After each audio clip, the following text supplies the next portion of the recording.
Que Dios continúe bendiciendo tu vida de una manera muy especial. Yo soy René González, ministro de un nuevo pacto, la gracia. Y quiero darte la bienvenida a otra reflexión basada en el misterio de la gracia. Y en el día de hoy estaremos hablando acerca, para vergüenza mía lo digo.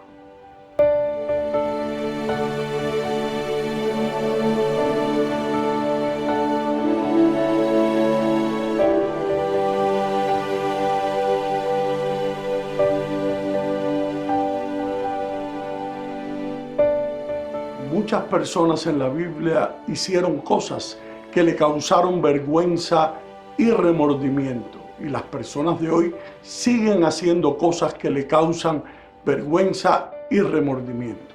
La buena noticia es que tanto en historias de antaño como en las historias actuales, Dios puede transformar las cosas y disponer todas las cosas para el bien de quienes les ama. Solo requiere nuestra humildad, confesión de nuestro pecado y también poder pedirle a Dios que nos perdone. Adán y Eva, los primeros humanos que existieron, también fueron los primeros humanos en experimentar la vergüenza y el remordimiento cuando cometieron el pecado original. Por primera vez reconocieron su propia desnudez y se escondieron de Dios. Y ellos fueron expulsados del jardín del Edén y el pecado, con su muerte resultante, ha plagado a la humanidad desde ese entonces. Y después de vivir la vida en un mundo perfecto, Adán y Eva vieron el resto de sus vidas y vivieron en un mundo caído y empañado por el pecado. Pero incluso cuando Dios pronunció las maldiciones del pecado, Él prometió un Salvador que se llama Jesús. Es el que nos redime y nos rescata de la vergüenza y el remordimiento. Todo el mundo experimenta una cierta cantidad de vergüenza y tristeza por los pecados cometidos en el pasado. La Biblia tiene mucho que decir acerca de la vergüenza y la tristeza. Y hay numerosos ejemplos de personas en la Biblia que experimentaron esos sentimientos negativos. Y empezaremos con una definición del diccionario de la palabra vergüenza. Vergüenza es una emoción dolorosa causada por una conciencia de culpa o deficiencia o indecencia. Una de las cosas que destaca de esta definición de culpabilidad es que hay culpabilidad justificada y culpabilidad no justificada. La vergüenza es una sensación que nos hace sentir mal casi siempre por algo que hemos hecho o dicho o pensado y que consideramos impropio de haberlo hecho o impropio de haberlo dicho. Por una parte, implica un juicio sobre nosotros mismos, pero por otra parte está profundamente vinculada a los demás, a la valoración que los otros harán de nuestro comportamiento.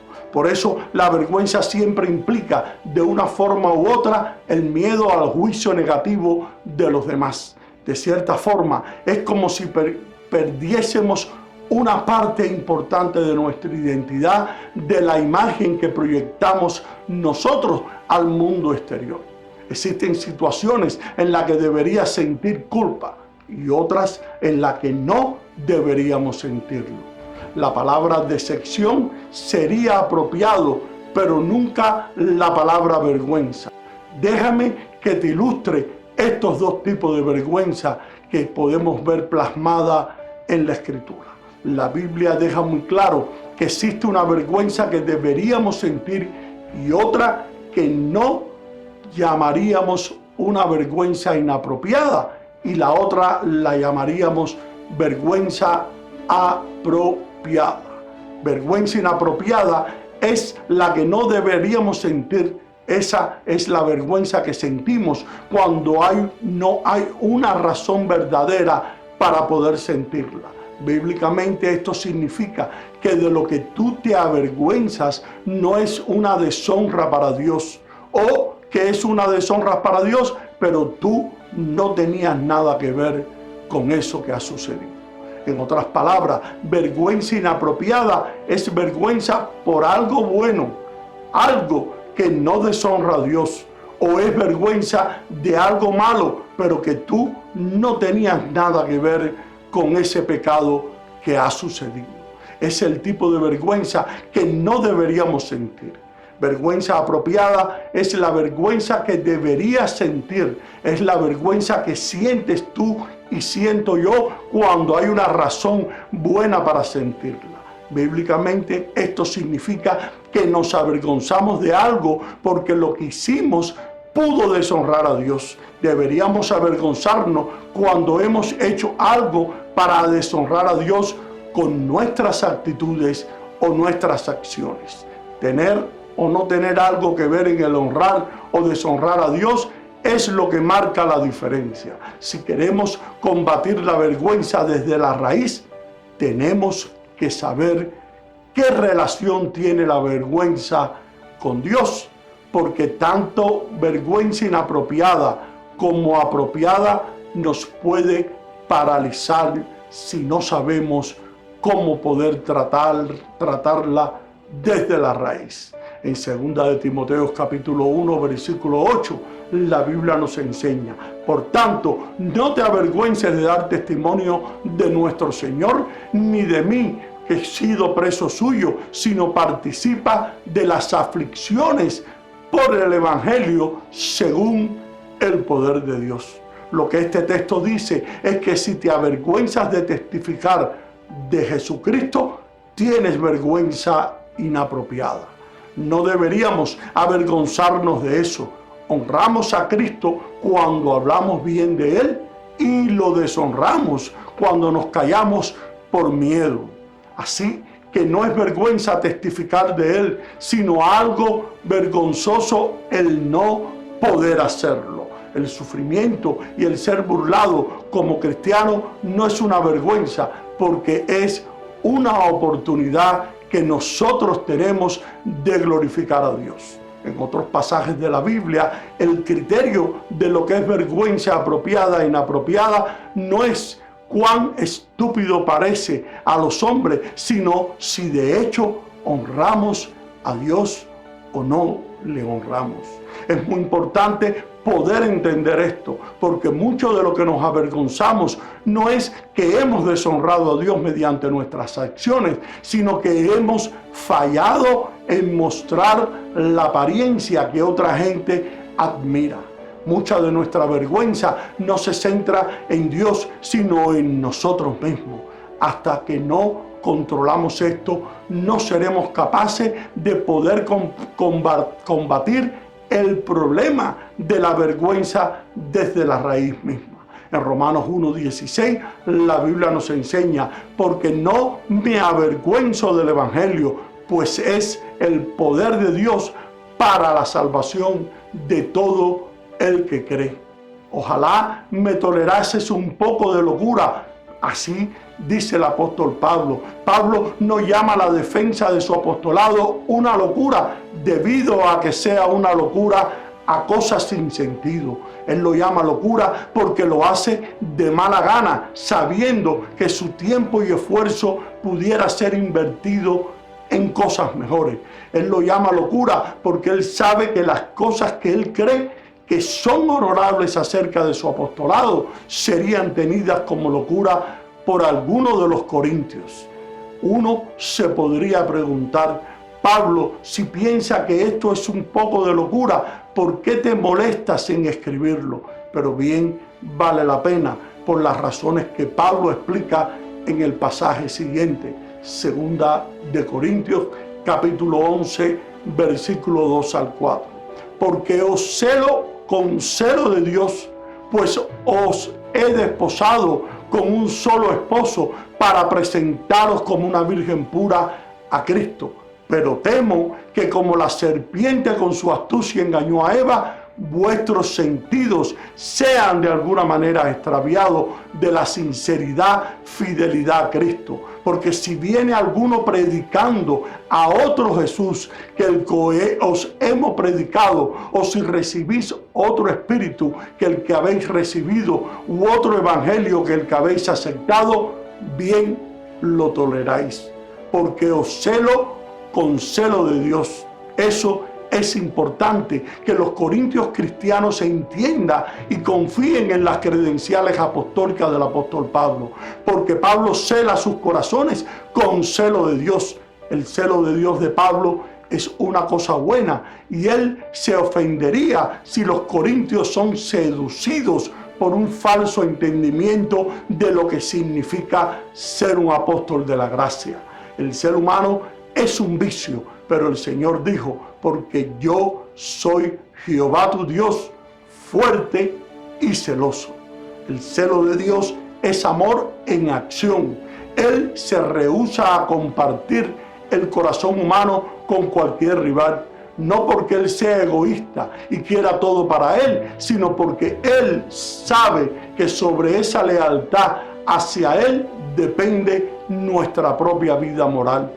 Dios no está celoso de nosotros, Él tiene celo por nosotros. El celo de Dios, por lo tanto, es una preocupación por la santidad y la integridad y la pureza de la ética y de los estándares cristianos para su pueblo elegido. Es importante que los corintios cristianos puedan entender y confíen en las credenciales apostólicas del apóstol Pablo, porque Pablo es como el amigo del esposo quien cuida a la novia en el periodo entre el ser desposado y la boda. Pablo se considera a sí mismo el amigo del desposado de Jesús, y él hará lo mejor que pueda para poder presentar a la novia, que somos nosotros, la iglesia del nuevo pacto, como una virgen pura a Cristo en el día de la boda. Cuando los corintios cristianos estén un día delante de Jesús y nosotros podamos estar delante de Él. Y en la cultura judía de aquel tiempo, el amigo del desposado, mencionado también en Juan capítulo 3, versículo 29, tenía una tarea importante por hacer: el procurar un esposo para la Virgen y el poder cuidarla y el dar testimonio de sus dotes corporales y maritales. Y era sobre este testimonio de este amigo que el desposado escogía a su novia. Él era un internuncio entre ella y su esposo elegido, llevando todos los mensajes de ella hacia él y de él hacia ella, pues antes del matrimonio las mujeres eran cuidadas estrictamente en casa con sus padres o amigos. También el amigo del desposado era llamado si era necesario para vindicar el carácter de la novia. Recuerde también que el tiempo del desposorio no era tomado a la ligera en la cultura del Viejo Testamento. Pero si alguien era infiel durante el periodo del desposorio, y era considerado adulterio, y el desposorio solamente podía ser quebrantado por el divorcio. Cualquier tiempo que le damos a otra cosa en nuestro corazón que no fuera Dios, estamos cometiendo un adulterio espiritual durante el periodo del desposorio. El resultado final: los corintios cristianos no admiraban las credenciales apostólicas del apóstol Pablo, porque pensaban de una manera mundana, sin tener la mente de Cristo. A ellos no les gustaba la debilidad aparente de Pablo y su apariencia poco impresionante. No solamente eran las credenciales apostólicas de Pablo las que estaban bajo ataque, era la propia naturaleza de Jesús que era atacada. Una mentira que es toda mentira puede ser hallada y luchada abiertamente, pero una mentira que es parcialmente una verdad es un asunto más difícil para poder luchar.